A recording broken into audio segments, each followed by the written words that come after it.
Sacré champion de la Mauritanie lors de l'édition 2024-2025, Jean-Florent Ibenke, le coach de Al Hilal Omdurman, est revenu sur sa saison qui est très aboutie alors que l'équipe joue loin de ses bases naturelles. Le technicien congolais estime que son parcours africain a été très louable, surtout qu'il a joué sans leurs supporters et devant les nationales d'Égypte en quart de finale de la Ligue des champions de la CAF, chose toujours difficile à réaliser.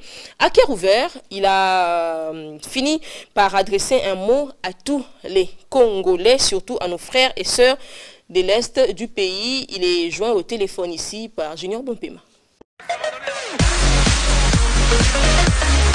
Félicitations pour votre sacre. En terre étrangère, vous parvenez à asseoir votre suprématie. Que dire? Vous êtes plus fort que vos adversaires ou le niveau du championnat ici en Mauritanie est trop bas par rapport à celui du Soudan? Non, on est premier de ce championnat mauritanien et je vous assure que je suis très très content, vraiment très content parce que on a effectué une très longue saison vraiment difficile, comme vous le savez, en étant à l'extérieur, en habitant à l'hôtel, presque toute l'année. Une saison qui a commencé au mois de juin l'année dernière et qui n'est pas encore terminée, donc pratiquement une année sans beaucoup de repos. Donc ça a été une longue saison et je vous assure que ici en Mauritanie, il y a des très très belles équipes et le championnat n'est pas le plus faible du tout. Et vraiment, j'ai vu des très belles équipes et les matchs, évidemment, comme on venait d'ailleurs, nos matchs ont été très disputés puisque tous les adversaires qu'on rencontrait voulaient évidemment faire tomber entre guillemets l'étranger. Donc tout le monde venait avec une grande motivation et ça nous a aidé aussi pour la Coupe d'Afrique parce que il y a des matchs qu'on a joués parfois qui étaient de la même intensité que les matchs qu'on a joués en Coupe d'Afrique. Souvenez-vous, on a joué le quart de finale de la Coupe d'Afrique contre Al Ahly, au même moment où j'étais entre guillemets déforcé, puisque j'ai joué ces matchs-là sans trois éléments clés, trois éléments offensifs, c'est-à-dire mon avant-centre, mon ailier droit et mon numéro 10, qui était blessé contre Al Ahly, et on a fait une prestation plus que honorable face à Al Ahly. Donc non, le championnat n'est pas faible du tout et je suis content. D'autant plus qu'on vient de finir un marathon pour en commencer un autre ou continuer. On vient de jouer 10 matchs en 29 jours pour être champion.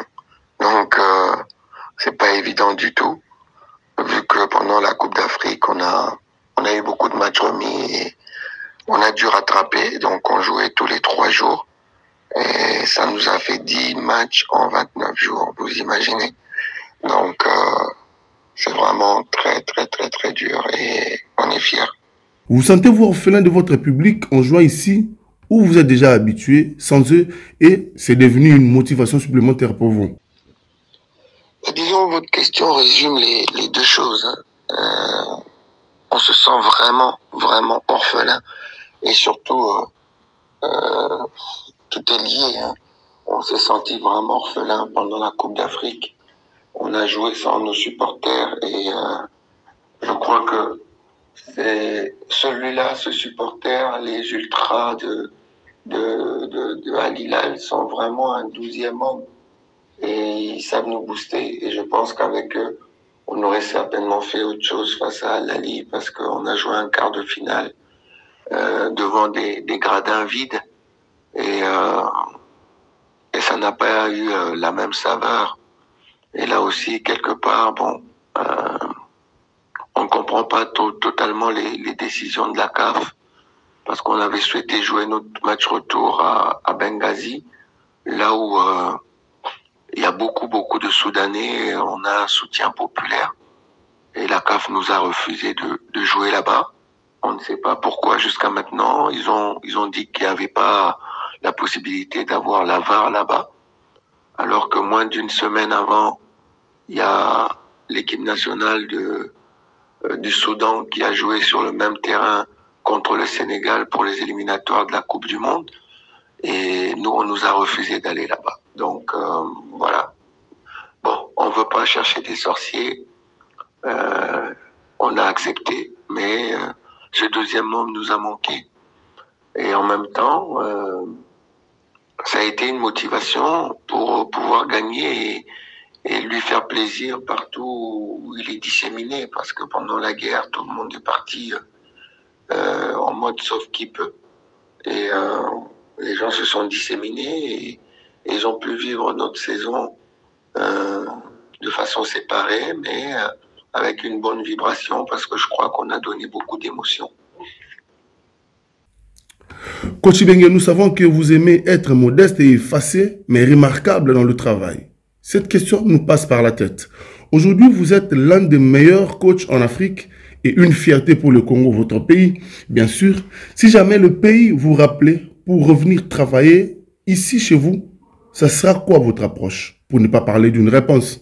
La question de revenir travailler au pays ne pose aucun problème. C'est juste chaque chose en son temps. J'ai travaillé pendant 7 ans au sein de la SV Club et 5 ans avec l'équipe nationale. Et là, je continue à collaborer avec la direction technique nationale. Chaque fois que je peux, je suis là, je réponds présent. Et je suis très fier de travailler avec les entraîneurs congolais. Et je leur dédie d'ailleurs cette victoire parce qu'ils font partie de moi, tout simplement. Et la question de revenir ne se pose pas ne pose aucun problème. Seulement, il faut avoir quel projet. Et je tiens à le dire, revenir travailler au Congo, ça ne veut pas seulement dire revenir travailler pour les seniors A. Ça, c'est ce que les gens pensent. Mais revenir travailler au Congo, il y a beaucoup de choses à faire, pas seulement être l'entraîneur des Léopards A, ce qui n'est pas d'actualité, évidemment, puisque les Léopards A sont en train de faire un très joli parcours. Donc, voilà, il faut les pousser parce qu'on est engagé dans beaucoup de compétitions. Il faut les pousser pour qu'ils puissent atteindre les objectifs les plus élevés possibles. Donc voilà, de ce côté-là, en tout cas, je suis derrière tout le monde. Je vibre toujours Congo et puis voilà.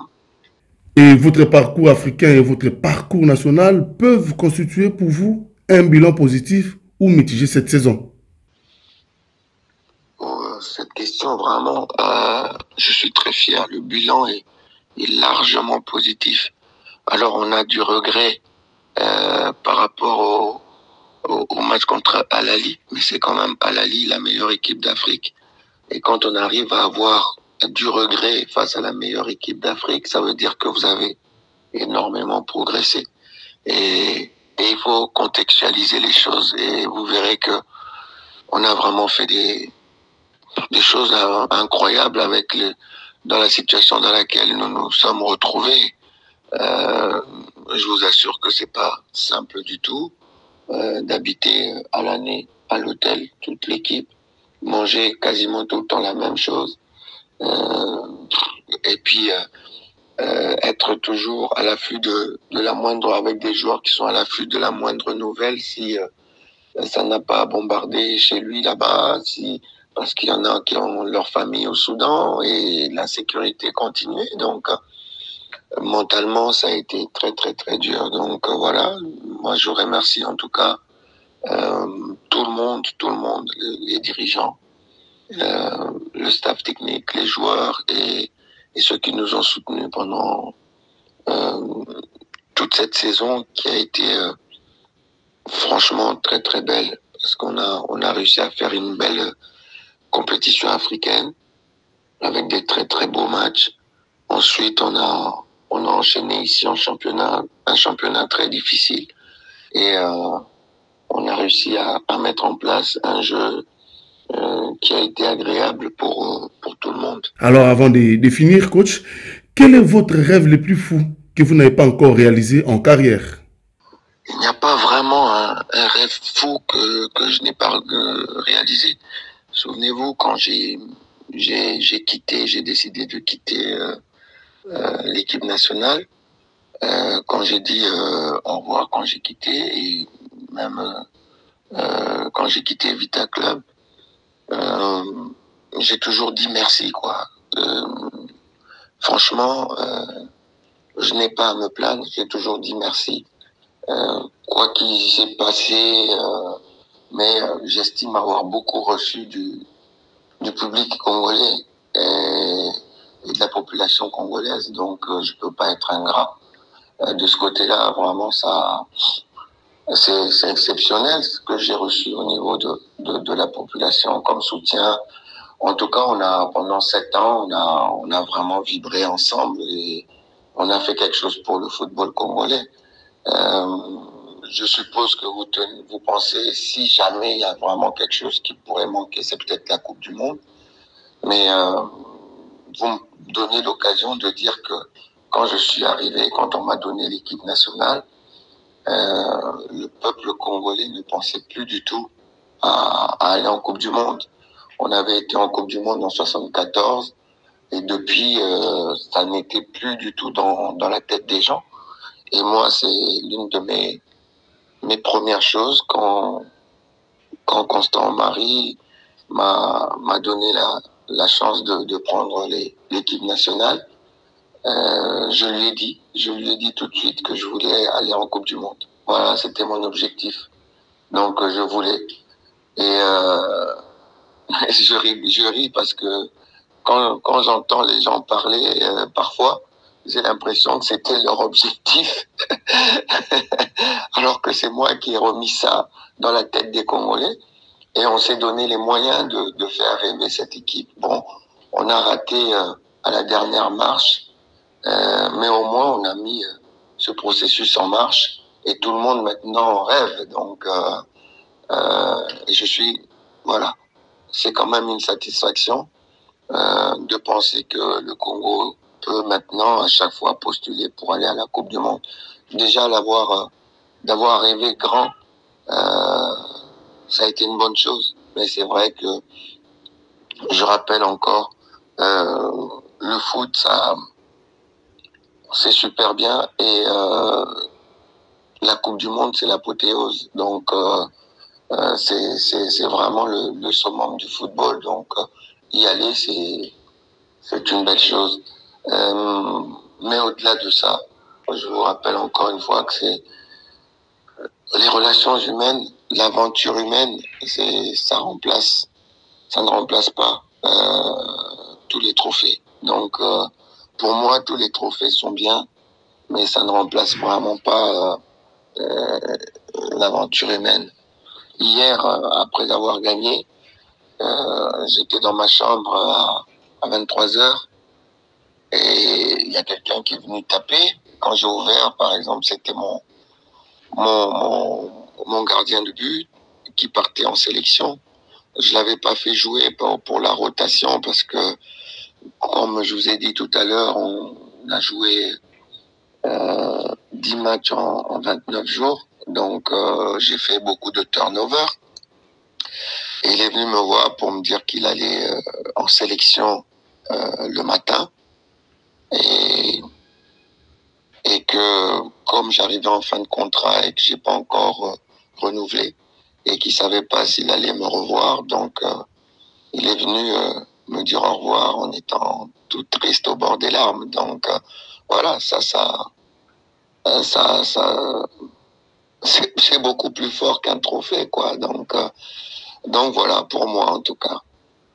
On finira par naturellement ces messages à vos compatriotes, chers coachs Jean-Florent Ibenge Ikwangé, un message à tous les Congolais, surtout à nos frères et sœurs de l'Est du pays qui en ce moment ont besoin de ces réconforts. À tout le peuple congolais, je dis merci avant toute chose. Merci beaucoup pour ce qu'on a vécu ensemble et Et ça, c'est inoubliable. Ils sont dans mon cœur tout le temps. Et puis, je sais que, comme j'aurais toujours dit, hein, c'est le travail, le travail, le travail, toujours dans la joie et la bonne humeur.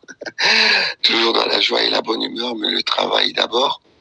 Et, et que dire de plus que j'espère qu'aujourd'hui, ils sont mieux qu'hier et moins bien que demain.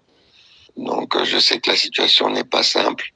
Donc, je les encourage à être résilients et travailler dur pour aller de l'avant. Quant à ceux qui sont au niveau de la partie Est, voilà, il n'y a pas un jour sans qu'on pense à eux. Hein. Il n'y a pas un jour. Encore l'année dernière, j'étais à Goma, pas loin de Saké.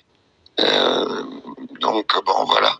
Ils le savent là-bas. À chaque fois que je peux, je me rends dans cette partie et je connais vraiment la souffrance qu'ils vivent. Je sais ce qu'ils peuvent être, comment ils peuvent être aussi gentils, aussi charmants. Et les voir souffrir, ça fait vraiment mal. Donc voilà, on continue nos petites actions qu'on fait en coulisses parce que ça n'a pas besoin d'être médiatisé. Mais voilà, donc je suis avec eux et en espérant que toute cette situation, ça